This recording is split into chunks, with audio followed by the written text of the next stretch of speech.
May hapon, ambot nga no igsuon, nga naamang gyud tay habit nga mas mo focus sa sayop sa tawo. Mawala tanang maayo nga iyang gibuhat sa usa lang ka sayop, didto na ta na focus sa sayop. Dili ko exempted ni ana, isip formator sa seminaryo, daghang higayon nga mi-judge ko sa usa ka seminarista, wala pa gani ko maminaw. Ang bikil manggod ana mga igsuon, kay mo diretso tag judge, binasi sa atong kaugalingon nga pagsabot sa maong tao, wala pa taga research sa iyang side, wala pa ta maminaw unsay iyang side.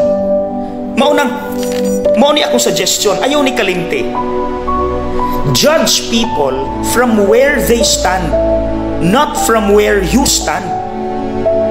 Nag-retreat bitaw ko one time, pag-sharing, usa ka estudyante mihila kay namatay iyang mama, hilak putanan.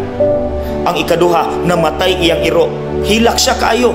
Pero nangatawa ang tanan, ingon ko ayaw, paminawon sa nato siya nganong bugat ang pagkamatay sa iro. So ni istorya siya, hinatag di ay sa iyang lolo nga maunalay nag-atiman niya, pero namatay iyang lolo. See?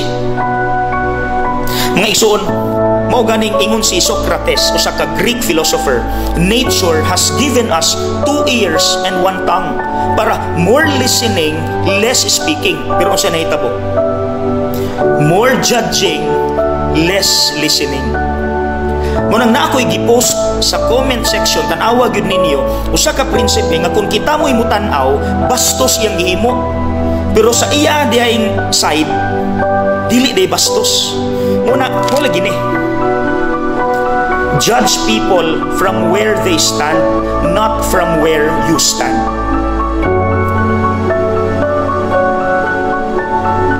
Okay? Kusog kay ta mo hukom, pero wala tay research sa iyang side.